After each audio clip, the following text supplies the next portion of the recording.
پہلے میں 12 ربیع الاول کا بتاؤں کہ یہ ہے کیا.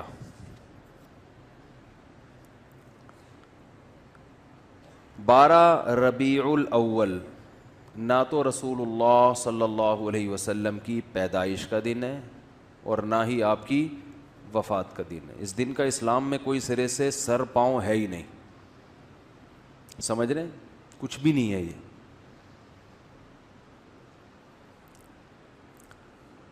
کیوں نہیں ہے؟ اتنے لوگ مناتے ہیں, اتنے لوگ کرتے ہیں. لوگوں کے منانے پر گورنمنٹ کی طرف سے کوئی پابندی نہیں ہے, اس لیے مناتے ہیں لوگ.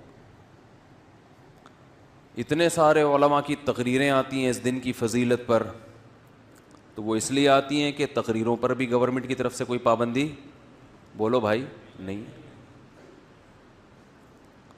تو لوگ دیکھتے ہیں گورنمنٹ کی طرف سے پابندی ہے یا نہیں ہے, اس کو فوکس کرتے ہیں.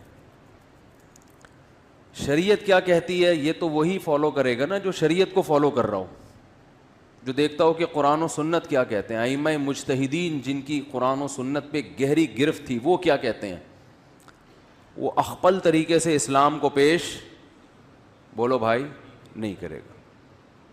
اخپل طریقہ نہیں چلتا. آج بہت سے معاملات میں پتہ ہی نہیں چل رہا ہے کہ ان کا لائف اسٹائل یا ان کا مذہب ہے کیا.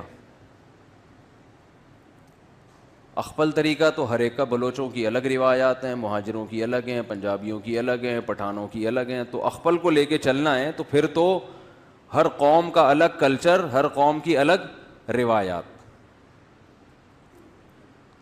اسلام کو دیکھنا ہے تو پہلے میں 12 تاریخ کے بارے میں آپ کو بتا دوں. ہمارے پاس جو دلائل ہیں وہ سب سے پہلے قرآن ہے, ایسا ہی ہے نا.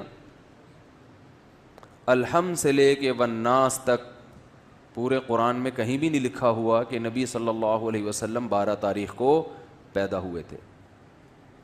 آپ کہہ سکتے ہیں تو بہت سی چیزیں نہیں لکھی, تو چلو جو نہیں لکھی وہ پھر حدیث میں آتی ہیں. احادیث ہم دیکھتے ہیں تو کوئی ایک صحیح روایت بھی, صحیح حدیث بھی اس بارے میں نہیں ہے کہ آپ صلی اللہ علیہ وسلم 12 ربیع الاول کو پیدا ہوئے. آپ کو معلوم ہے آج کل انگریزی تاریخوں سے عربی تاریخ اور عربی سے انگریزی نکالنا آسان ہے یا نہیں؟ آپ اپنی ڈیٹ آف برتھ لکھیں, گوگل سے پوچھیں کہ جس دن میں پیدا ہوا ہو اس دن اسلامی تاریخ کیا تھی, گوگل بتائے گا کہ نہیں بتائے گا؟ گوگل بتا دے گا بھئی یہ بن رہی ہے. ایک دن کا فرق اس میں ہو سکتا ہے 29 اور 30 کی بیس پہ, یا مفتی منیب صاحب کی وجہ سے یا پشاور کی وجہ سے ایک آدھ دن کا فرق, بولو بھائی, ہو سکتا ہے, اس سے زیادہ نہیں ہوگا. اتنی بات پر پوری امت کا اجماع ہے, صحیح احادیث سے ثابت ہے کہ آپ صلی اللہ علیہ وسلم ربیع الاول میں پیدا ہوئے اور پیر کے دن پیدا ہوئے. اب میں ریاضی کی کیلکولیشن میں جاؤں گا تو بہت لمبا ٹائم ہو جائے گا, تو ریاضی دان سے پوچھ لیں آپ. تو جس سال آپ صلی اللہ علیہ وسلم کی پیدائش ہوئی وہ آپ کی وفات سے 63 سال پہلے تھا. راجح قول کے مطابق 63 سال کی عمر میں آپ صلی اللہ علیہ وسلم کا انتقال ہوا. اور اس سے پچھلے سال آپ نے جو حج کیا وہ حج جمعے کا دن تھا, تو جمعے کے دن 9 ذی الحجہ, اور اس سے اگلے سال آپ صلی اللہ علیہ وسلم کی وفات ہوئی ربیع الاول میں. تو کیلکولیشن کرنا آسان ہو گیا کہ نہیں ہو گیا؟ تو کیلکولیٹ کر کے دیکھیں گے اور 62 سال پیچھے جائیں گے تو کیلکولیشن کے حساب سے 12 تاریخ پیر کے دن, بولو بھائی, نہیں بیٹھ رہی. لیکن چلو کوئی ریاضی دان کھینچ تان کے کچھ 62 کو 63 کر دے, 63 کو 64 کر دے, کچھ کر آ کے چلو فرض کر لو کہ بھئی امکان تھا.